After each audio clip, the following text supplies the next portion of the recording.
속에 빛을 찾으려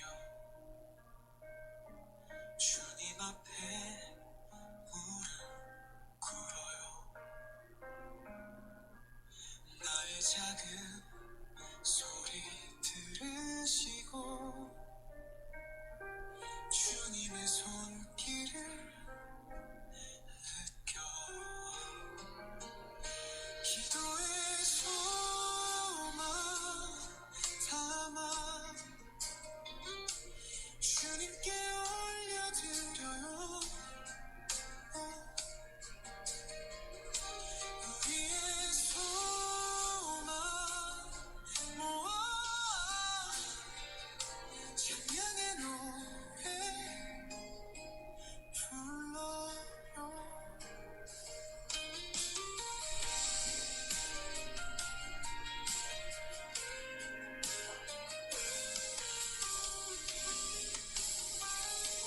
슬픔 속에 위로 주시네 주님의 사랑 가득해요. 나의 약한 채워주시고 주님의 은혜 넘쳐 흘러요. 기도의 소망 담아 주님께 올려드려요. 우리의 소망 모아 찬양의 노래 불러요. 기도는 주님과의 만남 그 안에 평안이 있어요. 믿음으로 나아갈 때 주님은 함께 하시네. 기도의 소망 담아 주님께 올려드려요. 우리의 소망 모아 찬양의 노래 불러요. 기도의 소망 담아 주님께 올려드려요. 우리의 소망 모아 찬양의 노래 불러요.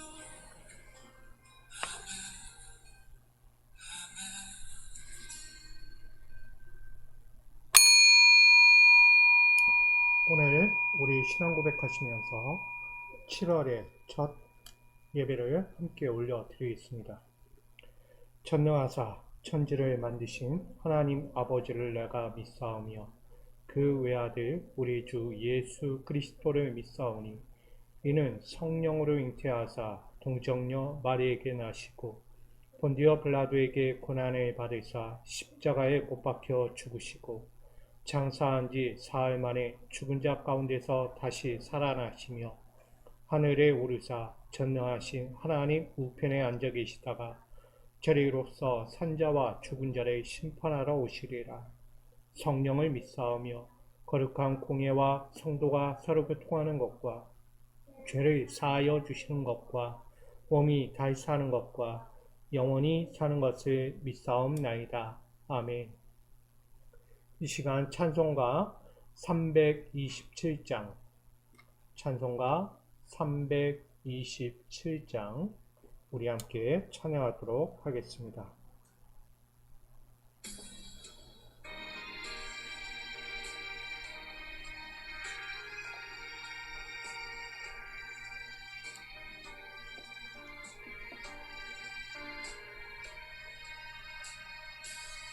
주의 주시와 평 믿음 얻기 위해 너는 정성껏 기도했나.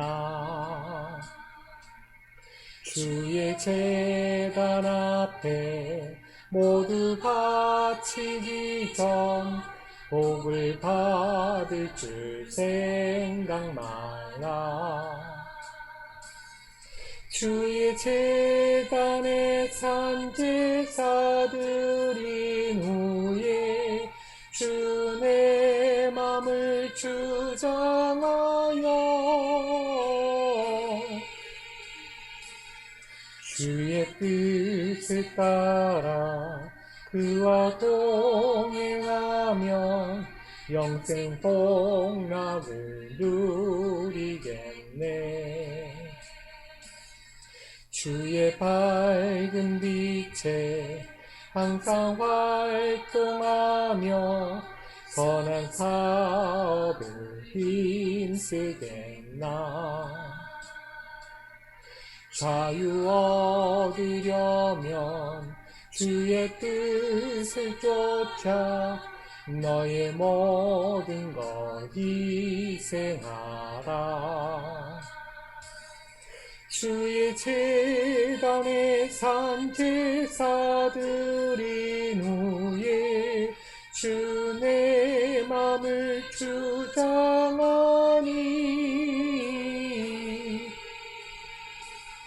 주의 뜻을 따라 그와 동행하면 영생 복락을 누리겠네. 제단 앞에 모두 바친 후에 주와 온전히 사귀겠나. 주님 주신 기쁨 또한 그의 사랑 어찌 말로 다 형용하랴. 주의 제단에 산 제사 드린 후에 주 내 맘을 주장하여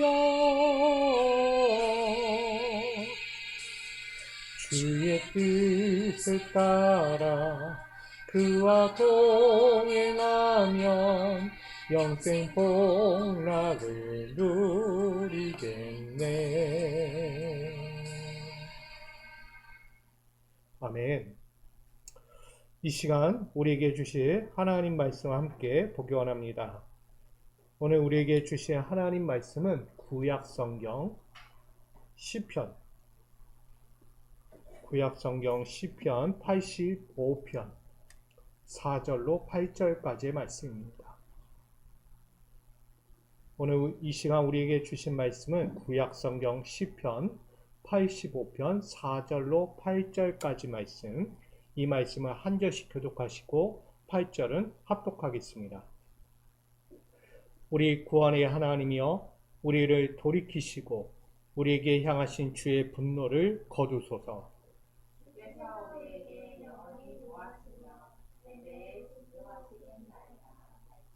주께서 우리를 다시 살리사 주의 백성이 주를 기뻐하도록 하지 아니하시겠나이까.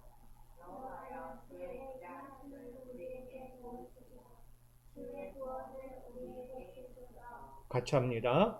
내가 하나님 여호와께서 하실 말씀을 들으리니 무릇 그의 백성 그의 성도들에게 화평을 말씀하실 것이라. 그들은 다시 어리석은 대로 돌아가지 말지로다. 아멘. 기도하겠습니다. 한 주의 모든 삶에도 동행하시며 우리의 걸어온 모든 삶의 여정에 주께서 가르치시고 인도하시고 깨우쳐 주신 삶이 있기에 오늘 이 자리까지 온 줄 믿습니다. 오늘 우리의 삶의 한 자락 한 자락이 주님의 기쁨이 되기 원하고 주님의 영광을 위하고 나아가 주님의 뜻을 이루며 이 땅에서 사명을 다하기 원합니다. 오늘 달려오는 모든 삶의 자리에서 주님을 잊지 않는 자리가 되게 하여 주시고 앞으로도 주님을 잊지 않고 주의 말씀에 순종하여 주님 뜻대로 살아가는 저희가 되게 하여 주옵소서. 오늘 우리 안에 계시는 주님을 만나고자 하오니 오늘 이 시간 찾아와 주시고 우리 안에서 다시금 불타는 그 은혜로 함께하여 주옵소서. 모든 시간을 주께 드리며 예수 그리스도의 이름으로 간절히 기도하옵나이다. 아멘. 할렐루야. 오늘 이곳에 오신 여러분을 환영하고 축복합니다. 주의 은혜가 여러분과 함께하기를 다시 한번 간절히 소망합니다. 오늘은 시편 85편 4절로 8절의 말씀을 가지고 성도들에게 화평을 말씀하옵소서라는 제목으로 함께 은혜를 나누려고 합니다. 먼저는 우리 주님의 약속하신 은총과 평화가 여러분과 함께 하시기를 간절히 축원합니다. 오늘 주의 은혜가 여러분과 함께하는 이 시간이 얼마나 귀한지를 보셔야 합니다. 왜 주님은 우리에게 평화를 주시고자 할까? 왜 은총을 주고자 할까를 아셔야 합니다. 여러분, 하나의 이야기를 하려고 합니다. 누구일까 한번 알아맞혀 보시죠. 옛날 광야에 엄청 부자가 한 사람이 살고 있었습니다. 수천 마리 양과 수천 마리의 염소를 키우며 살고 있는 부자가 있었습니다. 근데 그 부자가요, 광야에 양떼를 지키라고 목자들과 함께 광야로 내보내게 돼요. 광야의 목자가 이 양떼를 몰고 한참을 돌면서 돌아다니다가 어느 순간 도적떼를 만나게 됩니다. 그래서 갖고 있던 양떼, 염소떼가 다 잃어버릴 위기에 처하게 됩니다. 근데 그 무렵에 우리가 잘 알고 있는 사울 왕에게 쫓겨다니던 다윗과 그의 부하들이 그 광야의 현장에 있었다는 것이죠. 그때 도적들로부터 위기를 겪고 있던 이 부자의 목자들, 이 목자들이 양떼를 또한 염소떼를 이 도적들에게 빼앗길 위기에 처해 있는 것을 발견하게 됩니다. 그래서 이 다윗과 그의 부하들은요, 그의 목자들을 보호하기 시작합니다. 그리고 양떼들을 돌보는 그 순간까지도 밤낮 보호해주고 때로는 든든한 울타리 역할까지 해주었다고 합니다. 시간이 흐른 어느 날 광야에 엄청난 이 부잣집에서 잔치가 열렸어요. 그것은 양털 깎는 잔치가 열린 거야. 우리로 보면 뭐 흔할 것 같은데 그렇지 않아요. 당시 상황으로 양떼의 털을 깎는 것도 잔치와 같았어요. 그래서 이 양털 깎는 큰 잔치가 열린다는 소식을 이 다윗과 그의 부하들이 접하게 됩니다. 근데 한편 생각했어요. 야, 잔치. 지금 사울왕에 위해서 쫓겨다니던 이 다윗과 그의 부하들이 그래 이 잔치 가운데 있는 그때 우리의 손을 빌어서 도움을 받았던 그 부잣집 목자들 한번 기억하면서 지난날 사건에 대한 감사의 표시로 한번 약간의 양식을 좀 청하여 구했으면 좋겠다. 이렇게 해서 이 부하들, 자신이 데리고 있던 다윗의 부하들을 이 부잣집으로 보내어 양식을 구할 수 있게끔 선처를 구합니다. 근데 그 부자가요, 이렇게 얘기하는 거예요. 도망자 다윗 아니냐? 그들의 무리가 아닌가? 다윗을 모욕하고 그의 부하들이 요청하는 모든 것들을 매정하게 거절합니다. 이 소식을 접한 다윗이요, 순간 울컥한 거예요. 야, 지난날 자신의 양떼들을 지키고 가던 목자가 어려움 당했을 때 도와줬더니 까마득히 잊어버렸구나. 아니, 말해도 모르는 거예요. 그래서 다윗이 분노의 칼을 빼서요, 안 되겠다. 자신이 데리고 있던 부하 400명, 사울왕에게 쫓겨다니면서도 부하가 많았어요. 그러나 400명을 이끌고요, 그 부자를 진멸하러 떠납니다. 지난날 사건에 대한 은혜를 잊은 부자의 행동 하나 때문에 온 집안이 지금 풍전등화의 현상에 놓이게 된 거예요. 바람 앞에 등불과 같은 거죠. 아무것도 할 수 없는 위험한 상황에 처하게 된 것이에요. 온 집안의 위기를 접한 한 사람이 또 등장합니다. 야, 우리 집안에 이런 일이 벌어지네. 아, 이거는 있을 수 없는 일인데. 결국은 급히 나귀를 하나 빌려와서 그 나귀를 타고 다윗을 찾아오게 됩니다. 그리고 다윗에게 찾아가서 이렇게 말하는 거예요. 제 남편의 어리석음을 용서해 주십시오. 당신의 복수를 하나님께 맡기십시오. 당신이 직접 피를 흘리지 않게 하신 하나님을 찬송하십시오. 한마디로 이 부잣집의 아내였던 거예요. 부잣집의 아내가 나귀를 급히 타고 자기 온 집안이 풍지박산되게 생겼으니 다윗에게 찾아가서 지금 고하는 거예요. 용서해 주십시오. 어찌 당신 손에 피를 묻히려 합니까? 하나님의 공의로운 손길에 맡겨주십시오.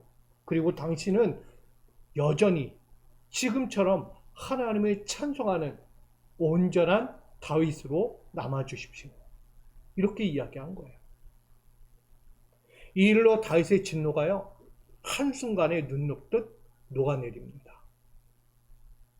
복수의 칼이 다시 어떻게 됐어요? 다시 칼집으로 들어가는 놀라운 사건이 오늘 이 집안에 펼쳐진 거예요. 훗날 이 부자는요, 이 소식을 접하고 충격에 빠져서 심장이 굳어져서 열흘 만에 숨을 거두게 됩니다. 그리고 다윗이 이 여인을 아내로 삼았다고 합니다. 이들이 누구일까요? 이들이 누구일까요? 이 광야의 부자는요, 바로 우리가 알고 있는 나발입니다. 그리고 그 옆에 있는 아내는 우리가 알고 있는 아비가일이라는 부인 여인이었습니다. 광야의 부자로 여겼던 이 어리석고 미련하고 불량배라는 이름까지 가졌던 나발.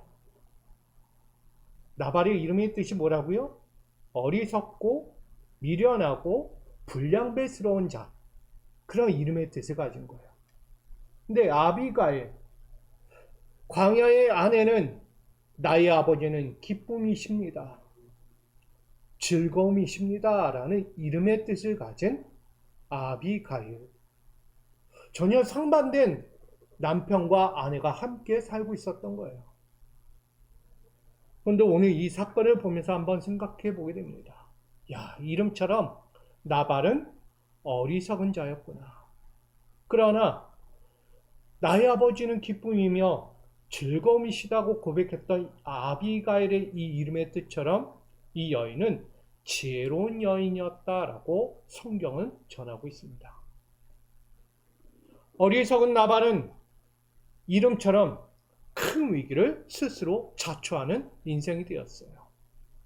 그러나 지혜로운 아비가일과 같은 사람은 그 위기를 이겨낼 수 있는 사람이 됩니다. 가정도 살리고 주변의 갈등도 끝내고 화평을 만드는 사람이 되었다는 것입니다.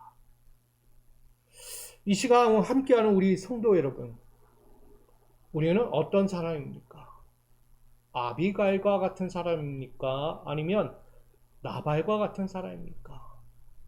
저는 여기에 있는 모든 분들이 아비가일과 같은 지혜로운 성도들이 되시기를 주님의 이름으로 축복합니다. 여러분, 어리석음과 미련함의 차이를 아십니까? 어리석음은 뭐고 미련함은 뭘까? 어리석음은요, 무언가를 알고 있으면서도 현명하지 못한 선택을 하거나 잘못된 행동을 했을 때 말하는, 그러다가 이를 그르치는 사람들에게 사용될 때 하는 말이 어리석음이라고 이야기해요. 근데 반대로 미련함이라는 것은요, 무언가를 알지 못한 상황에서 제대로 판단하지 못하고 이해력이 부족해서 나타나는 일로 인하여 그르치는 상태. 이것을 미련함이라고 이야기합니다. 어떻게 보면 비슷해 보이지만 다른 의미를 갖고 있는 거야. 어리석음은 다 알면서 이를 그르치는 사람. 미련함은 아무것도 모르는 상태에서 이를 그르치는 사람. 이렇게 쉽게 이야기할 수 있습니다. 또 오늘 아비가일은 어떤 사람이죠? 아니, 나발은 어떤 사람일까요? 어리석은 자예요. 모든 상황과 정황을 다 알고 있음에도 불구하고 다윗의 요청, 그 다윗의 부하들의 요청에도 매정하게 거절해 버렸던 그 일로 위기를 스스로 자초하는 사람. 그게 바로 어리석은 사람의 대표적인 모습입니다. 그런데 반대로 어리석음과 미련함도 아닌 지혜로운 자로 살아가는 한 사람이 있어요.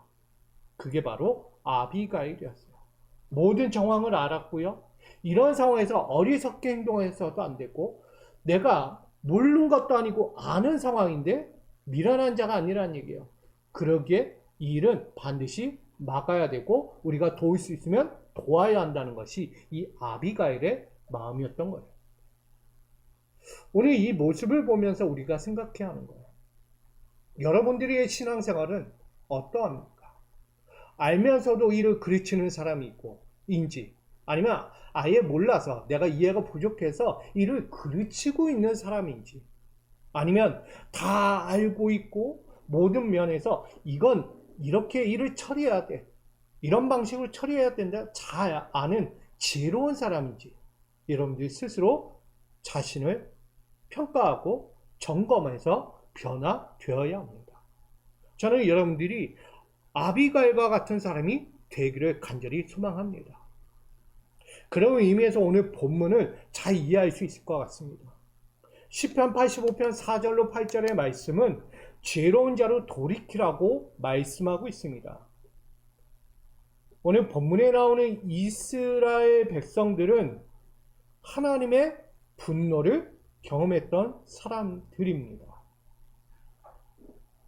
지난날 고통의 세월을 살았던 사람들이에요. 왜냐하면 그들은 처음 하나님과 맺었던 언약의 관계를 과감히 무참하게 깨버렸던 사람들이었기 때문이에요. 이스라엘 백성들은 하나님의 분노와 고통의 세월을 겪을 수밖에 없을 만큼 하나님과 맺었던 언약의 관계를 스스로들 깨버렸다는 거예요. 원래는 어떤 사람들이어야 돼요? 지혜로운 자가 되었어야 돼요. 하나님이 누구인지 알았고 하나님의 말씀이 우리에게 무엇을 의미하는지를 알았고 약속의 땅 가나안 땅에 들어가서 어떻게 살아야 되는지도 분명히 알았던 인물들이에요. 근데 그들이요 하나님의 말씀을 완전히 무참하게 매정하게 거절해버렸어요. 누가 같아요? 나발과 같은 거예요. 하나님의 말씀을 거부해버리고 듣기 싫어요. 몰라요. 한 거예요. 결국 그렇게 하나님의 분노를 일으켰고 하나님의 진노로 고통의 세월로 바벨론 포로에 끌려가게 됩니다. 지난날 이렇게 얘기했어요. 너희가 나와 맺은 언약을 잘 지켜라. 만약 그것을 지키지 않는다면 너희는 반드시 징계와 저주를 받게 될 것이다. 이것을 레위기와 신명기에 이렇게 증거합니다. 놀라운 재앙을 내려 폐병과 열병, 생명이 쇠약하며 파종한 것은 헛되게 될 것이다. 모든 명령과 규례를 지켜 행하지 아니하면 이 모든 저주가 내게 임하여 내게 이를 것이다. 라고 말해요. 그러니까 하나님이 이스라엘 백성들에게 약속의 땅에 들어가서 너희가 이방 땅에서의 혼돈적인 삶을 살지 말고 나 만군의 여호와와 함께 늘 교제하며 언약 가운데 서기를 원했던 거예요. 근데 이들이요 나발과 같이 듣지 않은 거예요. 매정하게 끊어버린 거야. 야 축복인데 나 잔치인데 이런 영광스러운 가나안 땅에 내가 들어왔는데 이제 하나님 없어도 되지 않을까? 거부한 거예요. 그리고 하나님의 재앙과 진노의 벌로 고통의 세월을 지낼 수밖에 없었다는 거죠. 여러분, 이 모습이 무엇입니까? 하나님의 말씀에 어리석음으로 서 있었다는 것을 이야기하는 거 아니겠습니까? 하나님의 분노는요, 말씀대로 분명히 임했습니다. 이스라엘은 바벨론 포로로 그 고통의 세월 70년이라는 시간을 그렇게 흘려 보내게 되었어요. 그럼 그들에게 하나님께서 은혜를 베푸셔요. 이스라엘 백성들을 꺼내서 다시 고향 땅 예루살렘으로 귀환하게 시킵니다. 그렇게 이스라엘 백성들이요, 바벨론 포로에서 돌아오게 된 거예요. 그게 오늘 말씀이에요. 근데 참 신기하게도 하나님의 자비하심과 은혜로 고향 땅에 돌아왔는데 여전히 그들은 고통의 후유증으로 인하여서 육체적, 정신적, 영적 회복이 절실한 상황에 놓여 있었다는 거예요. 아니, 이방 땅에 포로로 70년간 살다가 고향 땅으로 돌아왔는데 왜 여전히 아직도 피폐한 인생처럼 재앙을 받는 것처럼 분노의 저주를 받는 것처럼 계속 살고 있는가? 왜 그렇게 살고 있을까요? 그것은 그들의 눈앞에 펼쳐진 광경을 보았기 때문이에요. 고향 땅으로 돌아왔는데 막상 돌아온 그 땅의 환경은 어때요?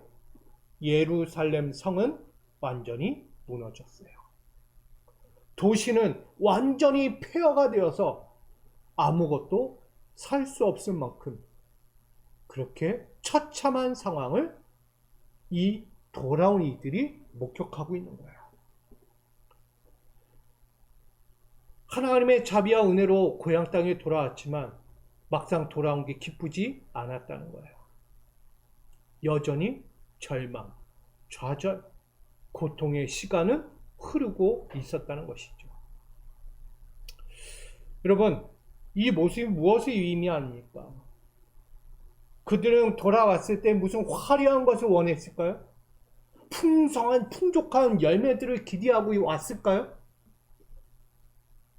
그들의 상식이 조금은 안일하지 않았나.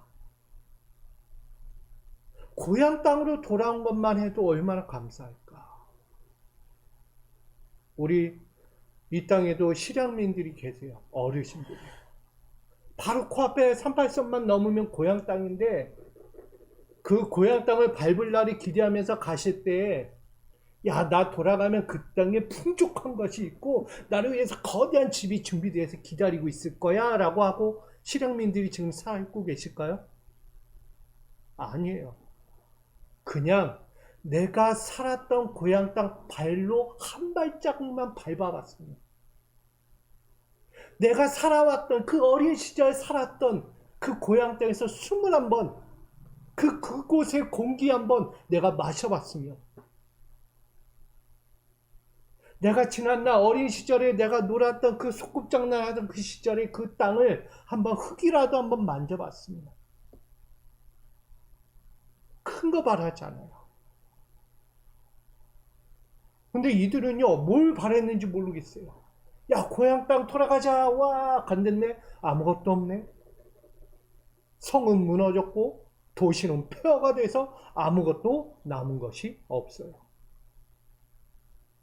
실족합니다. 좌절해요. 절망 속에 빠져갑니다. 오늘 우리의 모습이 어떨까요? 우리도 뭔가 기대하고 나가는 데가 있겠죠. 근데 기대한 만큼 내가 보는 광경이나 환경이 그렇게 좋아 보입니까? 그렇지 못할 때가 많잖아요. 막상 내가 원하는 자리에 갔고 내가 원하는 상황을 처했음에도 불구하고 막상 처한 환경에서 만족하지 못해요. 왠지 모르게 답답한 거예요. 잘못 왔나? 내가 잘못 생각했나? 내가 잘못 판단하고 여기까지 온 건 아닐까? 시간이 아깝다. 이런 생각까지 가질 만큼 내가 뭔가 기대하고 이 자리까지 왔던 사람들이 분명히 있다는 거예요. 이런 거 한 주 동안 살면서 내가 뭔가 기대하고 갔던 그 삶에서 만족하지 못하고 좌절하는 사람들이 분명히 있었을 거예요. 근데 여러분, 뭘 기대하십니까? 우리가 기대하기 이전에 하나 가져야 할 한 가지가 분명히 필요했다는 거예요. 이들에게 지금 필요한 게 뭘까요? 이스라엘 백성 고향 땅으로 돌아왔어요. 지금 필요한 게 뭡니까? 그것은 하나님과 끊어졌던 언약의 관계를 다시 회복하는 것입니다. 할렐루야. 하나님과 끊어졌던 관계를 먼저 회복하는 게 우선이지 지금 펼쳐진 그 광경이 중요하지 않다는 거예요. 왜 그런 환경이 됐느냐? 하나님과 언약을 깼기 때문이에요. 그걸 회복하자는 거죠. 하나님과의 관계가 단절된 상처는요, 그들 앞에 펼쳐지는 거예요. 그걸 보면서 무엇을 느껴야 합니까? 당연히 내 기대가 아니라 나의 죄책감이 찾아와야 하는 거예요. 이스라엘 백성들 무리 가운데는요, 새로운 것을 기대한 사람들이 있겠지만 돌아온 이들 중에 몇은 그래, 죄책감을 갖는 거예요. 죄책감. 이 모든 상황은 다 나 때문이다. 내 선조들 때문이다. 내가 하나님 앞에 죄를 지은 대가였어. 그래서 그들은요, 이렇게 얘기해요. 우리의 어리석은 죄가 원인이었다. 그걸 보면서 아는 거예요. 남의 이야기, 하나님의 앞만 뭐 새롭게 세워주지 않은 것을 원망하는 게 아니고요. 야, 이거 우리 때문이야. 우리가 원인으로, 이런 원인 때문에 이 예루살렘이 완전히 폐허가 되는 거야. 그리고 하나님의 분노, 그것이 죄의 결과로 보여지고 있는 것이다. 하나님의 분노를 일으키면 그런 환경이 찾아올 수밖에 없다는 거예요. 이스라엘 백성들은 그것을 인지했습니다. 그래, 어리석은 죄 때문에 무너진 것이고 하나님 앞에서 우리는 완전히 승복해야 하는 것이다 라는 것을 깨닫게 되어집니다. 하나님 없이도 살 것만 같았어요. 가나안 땅에서. 그러던 그들이 하나님 계셔야 됩니다. 하나님 없이는 살 수 없구나 라는 걸 깨닫게 되는 거예요. 얼마나 비참한 인생이에요. 여러분, 하나님 없는 인생이 되지 마십시오. 하나님과 영원히 관계를 맺고 그분의 말씀 안에서 살아가는 여러분들이 되기를 축복합니다. 그래서 시편의 저자는 간절히 간구하고 있어요. 돌아온 이들을 향해. 뭐라고요? 4절에 이렇게 이야기합니다. 우리 구원의 하나님이여 우리를 돌이키시고 우리에게 향하신 주의 분노를 거두소서. 아멘. 지금 예루살렘 땅에 돌아왔는데 펼쳐진 게 뭐라고요? 성은 무너졌고 도시는 폐허가 됐다고 그랬잖아요. 이걸 목격한 믿음의 백성들이 깨어서 뭐라고 구하느냐면 하나님 돌이켜 주십시오. 돌이켜 주십시오. 그리고 우리가 갖고 있었던 죄 때문에 하나님이 가진 그 분노 이제는 거두어 주십시오. 실상이 다 눈앞에 보이니까. 이건 단순히 어려움의 극한에서 해결해 달라고 요청하는 간구가 아니었던 거예요. 단순한 기도가 아니라는 거죠. 어리석은 죄에 대한 완전한 회개의 몸짓과 같았어요. 여러분, 용서받기 위해서야 하나님 용서해 주십시오. 하나님 우리가 잘못했어요. 이게 아니라는 거예요. 지금 이들의 몸짓은 뭐냐면 그냥 바짓가랑이랑 붙잡고 제발 좀 용서해 주십시오라고 하는 이 몸짓과 같은 거예요. 여러분 상상해 보십시오. 그냥 용서를 구하는 게 아니에요. 죽을 둥 살 둥 하면서 매달려서 제발 살려주십시오 하고 외치는 이들의 모습과 같은 거예요. 그리고 나아가서 지혜로운 관계에 완전한 회복의 몸짓을 요청하는 간구였던 거예요. 다시 하나님과 하나 되고 싶어요. 하나님과 함께하고 싶어요. 하나님 주신 땅에서 평생을 살고 싶어요. 라고 구하는 그 간절함의 매달림이라는 거예요. 이 말씀을 그냥 보지 마세요. 아유, 그냥 기도하는구나. 그게 아닌 거예요. 하나님과의 관계 회복을 향해서요. 회개와 회복의 간절한 몸짓이 지금 들려오고 있는 것입니다. 저는 이 모습을 보니까 아기 새들 아시죠? 아기 새들. 둥지에서 어미새, 아비새를 기다리는 거예요. 뭐 갖고 올까봐. 먹이를 갖고 올 때까지 하면서 기다리는 거야. 근데 어미새의 아버지 새가 오니까 뭐예요? 입을 쫙 벌리면서 그 양식을 받아 먹잖아요. 그 새들을 볼 때 어때요? 내가 먼저 먹을 거야. 내가 먼저 먹을 거야. 여러 마리의 새들이, 아기 새들이 그 양식을 뺏어 먹기 위해서 달려드는 것과 똑같은 거예요. 어떻게 해서든 먹었고 살려고. 저는 이 모습이 이스라엘 백성과 같은 거예요. 야, 이렇게 절박한 심정으로 하나님께 매달리고 있는 거구나. 뭐 하면서? 회개와 회복을 강구하면서. 여러분들은 이런 몸짓이 있습니까? 하나님께 한번 이렇게 매달려 본 적이 있으십니까? 언제?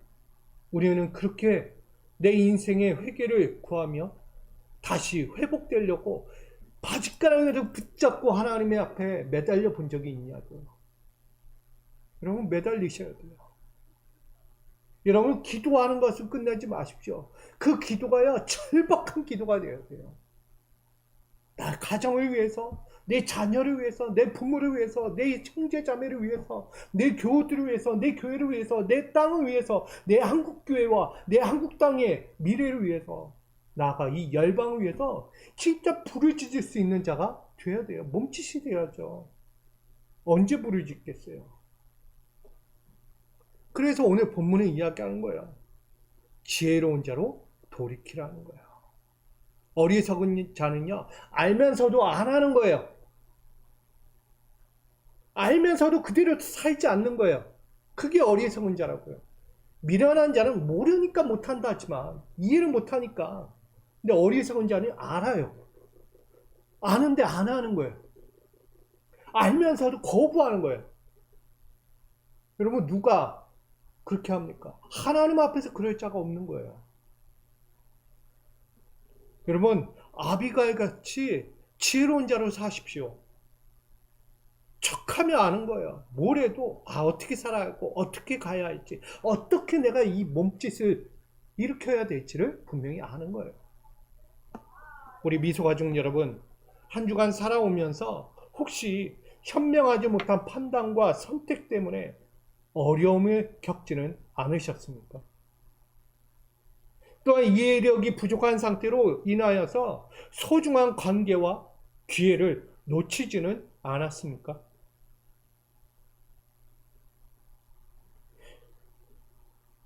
이 모든 원인은요, 한 가지가 부족했다는 것을 분명히 말합니다. 그 한 가지. 그것은 하나님의 음성의 귀를 기울였는가예요. 하나님의 말씀하실 때 들었는가예요. 듣고 그대로 따랐는가, 순종했는가. 하나님의 말씀을 단순한 지식 정보로 듣는 어리석은 자들의 결과는 이야기했잖아요. 그 끝은 돌이킬 수 없는 참담함, 실패, 좌절의 삶으로 끝을 맺어가는 거예요. 서두 이야기했죠. 나반은 어떻게 했다고요? 어리석은 결과가 결국 죽었어요. 심장이 굳어가서 죽는 거예요. 근데 하나님의 말씀을 기억하고 하나님 말씀에 어떻게 살아야 하는지를 알았던 아비가일과 같은 사람은 어때요? 하나님 말씀을 삶의 기준과 도전으로 삼았던 인물. 항상 하나님 말씀이 어떤 말씀이든 그것을 내 삶의 기준으로 삼는 거예요. 그리고 그 말씀을 붙잡고 도전하는 거예요. 그렇게 듣고 받아들이는 결과 놀라운 변화와 생명을 돋게 하는 축복의 경험들을 쌓아가며 살아가게 된다는 거예요. 그게 아비가일이에요. 저는 이 아비가일의 마지막이 불행하지 않았다. 남편을 보면 나발은 죽었어요. 절대 어울릴 수 없는 관계. 아비가일과 나발의 관계는요, 부부지만 함께 갈 수 없는 관계처럼 보여져요. 근데 아비가일에게 나발이 죽고 나자 아비가일은 홀로 남잖아요. 과부가 되는 거예요, 한순간. 그럼 그 과부의 아비가일에게 다윗이 찾아와요. 다윗이 그 아비가일을, 지혜로운 여인을 아내로 드리게 됩니다. 아비가일에게는요, 축복인 거예요. 당시 문화와 상황과 배경을 따지면 그럴 수 있는 거예요, 환경이. 아비가일에게는 과부의 인생 끝날 것 같았던 그 인생에 다윗이라는 새로운 남편이 생긴 거예요. 누구였기에? 지혜로운 여인이었기 때문에. 하나님의 말씀을 기준으로 삼고 그 말씀에서 어긋나지 않고 그 말씀을 따라 열심히 살려고 도전했던 그 여인에게 다윗이 찾아오는 거야. 다윗은 누구라고요? 흠이 없는 자예요. 아멘? 흠이 없는 자는 지혜롭다는 거예요, 한마디로. 지혜로운 자는 흠이 없을 수밖에 없다. 오늘 본문에서 우리에게 이야기하는 거예요. 하나님의 음성에 귀를 기울이는 태도에 대해서 세 가지로 이야기합니다. 첫 번째, 하나님이 원하지 않는 것. 하나님이 원하지 않는 것은 한다, 안 한다? 하지 않는다는 거예요. 이스라엘 백성들이 지금 돌아왔을 때, 고향 땅으로 왔을 때 지금 고백하고 있는 거예요. 죄와 불순종에서 떠나겠습니다. 그런 어리석음에서 이제는 그 길로 가지 않겠습니다. 라는 고백으로 지금 이들이 회개하고 엎드리는 장면이에요. 두 번째는 하나님이 기뻐하시는 것을 찾는 거예요. 진심 어린 회개와 돌이킴으로 주의 인자와 구원을 구하는 태도. 그냥 건방진 태도가 아닌 거예요. 친밀한 태도예요. 아주 가까운 태도. 진실한 태도로서 하나님 앞에서 저 회개합니다. 더 이상 그 죄를 짓지 않겠습니다. 하나님과 맺은 관계 잘 지켜가겠습니다. 그걸 이야기하는 거예요. 마지막으로 하나님의 음성을 듣는 것입니다. 말씀에 대해서요, 기다릴 줄 아는 거예요. 언제 말씀을 주실지 몰라도 그 말씀을 기다리고 또 기다리고 또 기다리는 신앙으로 살겠다는 거예요. 그리고 겸손한 순종으로 이루려는 마음을 갖는 거예요.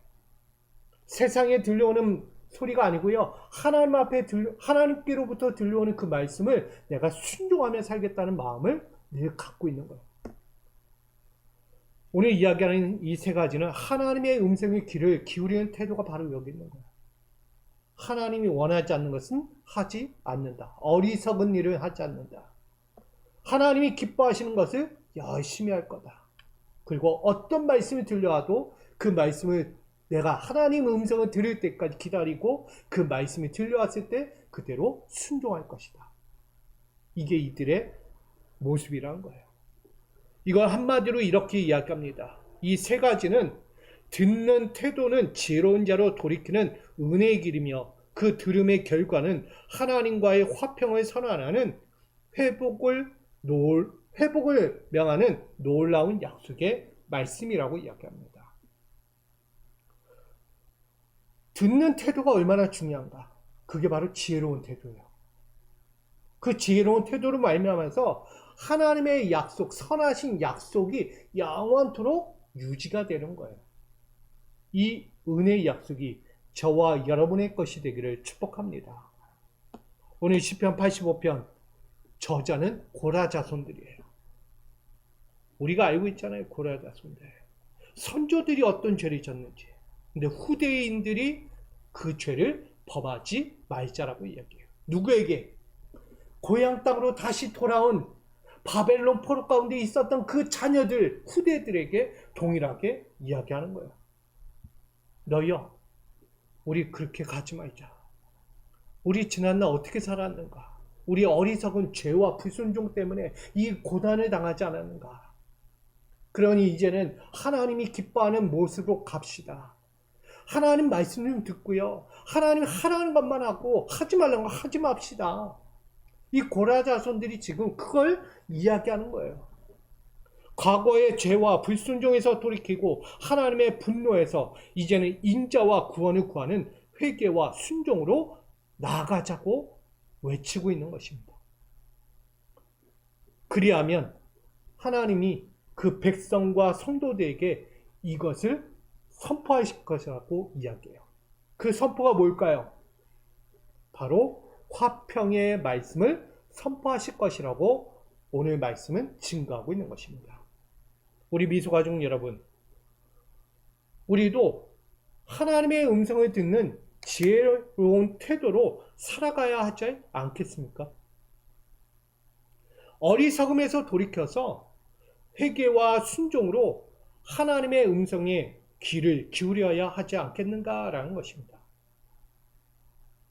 그렇게 하여 매일의 삶에서 들려오는 회복과 축복의 말씀으로 화평을 이루는 은혜가 우리 가운데 있어야 될 줄 믿습니다. 여러분, 지금 우리가 구해야 할 것은 무엇입니까? 지금 이 시간 우리가 구해야 될 것은 무엇이냐 말입니다. 그것은 우리의 이 기도가 되어야 합니다.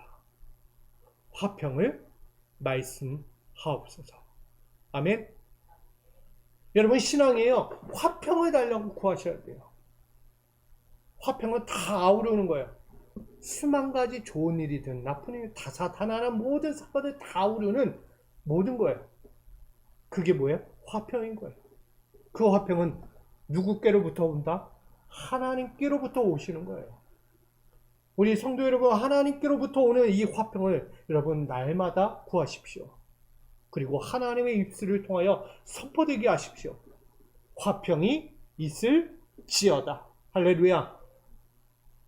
그거 누가 제일 많이 했어요? 누가 제일 많이 하고 돌아다녔냐고요? 사도 바울이 했잖아요. 사도 바울이. 가는 곳곳마다 첫 인사가 뭐예요? 샬롬, 화평을 전했어요. 주의 은혜와 평강이 당신들에게 있을지어다. 사도 바울이 가는 곳곳마다 그렇게 외치고 다녔어요. 말씀대로 사는 사람이에요. 오늘 우리도요, 하나님 말씀하십시오. 화평을 말씀하여 주십시오. 이제 내 갖고 있던 수만 가지의 어려운 상황, 고난, 절망, 좌절들 이제 내려놓습니다. 아버지 주신 화평으로 온전히 행복하게 살겠습니다. 이런 믿음의 기도가 여러분 가운데 있기를 원합니다. 이 시간 여러분들 문제 갖고 나왔잖아요. 갖가지 고민들 가지고 기도 제목들 가지고 나왔잖아요. 그 기도 앞서서 먼저 구하십시오. 하나님, 저에게 화평을 말씀하옵소서. 여러분, 이게 우리에게 필요한 것입니다. 이 기도가 우리 한 사람 한 사람의, 또한 가정에, 또한 이 공동체 위에 날마다 성취되는 화평으로 이루어지는 또 하나의 시작, 우리의 삶의 반전이 저와 여러분 가운데서 일어날 수 있기를 주님의 이름으로 간절히 축원드립니다. 기도하겠습니다. 하나님, 우리 성도들에게 화평을 말씀하여 주옵소서. 하나님께로 가는 인생들, 다시 한번 당신이 주신 그 화평으로 살게 하여 주옵소서. 어리석은 불순종 때문에 어려운 자리에, 고난의 자리에 서지 않게 하시고, 날마다 그 가운데 부족했지만 회개와 용서를 구하고 다시 한번 당신의 구원과 인자하심을 구하며 엎드려오니 다시 한번 순종의 삶으로 살고자 구하는 우리 모든 자들에게 화평의 음성을 도하여 주시옵소서. 더 이상 근심과 걱정이 아니라 감사와 기쁨과 영광이 되도록 우리 믿는 자들, 당신을 사랑하는 자들 가운데 화평의 말씀을 선포하여 주시옵소서. 놀라운 화평의 은혜가 다시 한번 저들 가운데 저들의 삶의 가정과 기업과 인생 가운데 함께 하시기를 원하오며 예수 그리스도의 이름으로 기도합니다. 아멘. 우리 세 가지의 기도 제목을 놓고 함께 기도하다 돌아갑니다. 어리석음과 불순종에서 떠나게 하시고 인자하심과 구원을 베풀어 주시고 화평과 그 화평의 음성을 더하여 주셔서 아버지의 뜻대로 그 삶을 살아가는 우리가 되게 해달라고 기도하다 돌아가겠습니다. 아버지 하나님, 우리가 돌이켜 회개합니다. 어리석음과 불순종 가운데 거하며 하나님의 은혜를 잃어버리고 살았던 우리가 있습니다. 알면서도 지었던 무지한 죄들이 얼마나 많습니까? 하나님의 뜻을 구하지 않고 내 영광과 내 삶을 구하였던 이 미련함을 용서하여 주옵소서. 순종해야 될 자들이 순종하지 않냐고 자신의 지식과 자신의 힘과 권력을 위지했던 어리석음을 용서하여 주옵소서. 당신이 주신 자리에서 생명을 낳아야 하는데 불의한 것을 낳으며 그것이 최고라고 여겼던 이 어리석음의 죄악을 용서하여 주시옵소서. 아버지, 우리에게 당신을 향한 순종의 삶이 회복되기를 원합니다. 그 순종의 삶이 되기 위하여 구하오니 당신의 인자하심과 구원을 허락하여 주옵소서. 더욱이 당신의 말씀을 따라 살기 원합니다. 나에게 주어진 그 생명의 말씀은 꿀이 달듯 정말 아름다운 말씀입니다. 그 말씀을 버릴 수 없고 그 말씀을 날마다 내 입에 두고 내 마음에 심어야 하는데 듣지 않았습니다. 깨닫지 않았습니다. 이해하지도 않았습니다. 헤아려 그 삶대로 살려고 하지도 않았습니다. 아버지, 말씀 따라 살아야 우리가 죄악의 인생으로 살아왔음을 용서하여 주옵소서. 회개합니다. 그 미련함 때문에 어려운 길이었고 그 어리석음 때문에 좌절과 고통의 삶을 살았습니다. 오늘 다시 구하오니 화평의 말씀을 더하여 주옵소서. 다시 한번 당신의 인자하심과 구원의 말씀, 화평을 선포하여 주옵소서. 우리 사랑하는 자들에게 그 화평의 삶으로 세워주옵소서. 다시 한번 그들의 인생 가운데 샘이 솟게 하여 주시고 메마르지 않는 생명이 되게 하여 주시고 거대한 나무가 되어 생명의 열매를 맺어갈 수 있도록 저들을 붙잡아 주옵소서. 아버지, 기뻐하는 자가 되게 하여 주옵소서. 순종하는 삶이 되게 하여 주옵소서. 소망을 이루며 말씀의 권능대로 살아가는 화평의 삶이 있게 하여 주옵소서. 아버지, 구합니다. 주여, 우리에게 화평을 말씀하여 주시옵소서. 내 가정과 내 공동체, 내 교회와 내 삶의 자리에 그 화평의 성취가 날마다 이루어지게 하여 주옵소서. 사랑하는 자들에게 임하여 주시옵소서. 구합니다. 아버지, 믿음의 백성들, 당신의 믿음의 권속들 사랑하여 주시고 화평의 말씀을 선포하여 주시고 날마다 주의 은혜 아래, 당신의 평강의 그 은혜 아래 살아가도록 축복하여 주옵소서. 아버지, 사랑합니다. 아멘.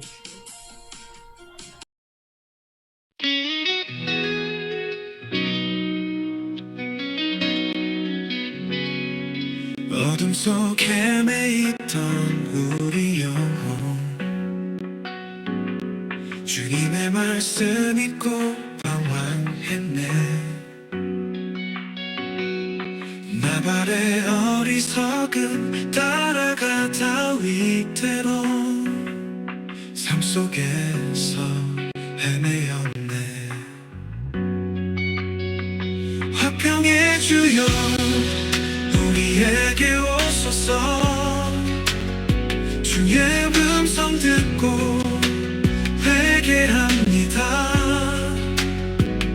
어리석음 버리고 주께 돌아서니 주의 인자함으로 구원하소서.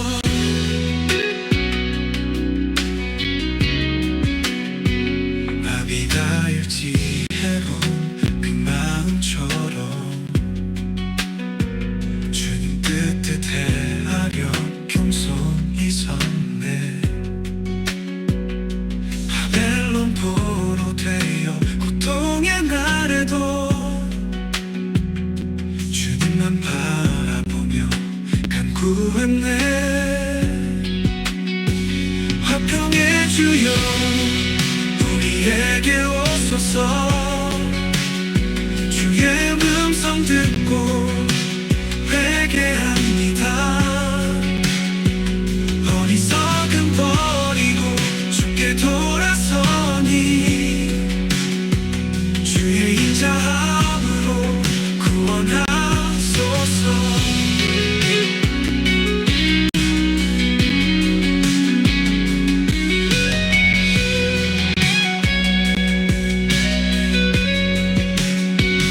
회복의 길 걷기 원하네.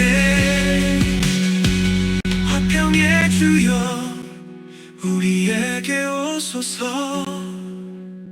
주의 음성 듣고 회개합니다. 어리석음 버리고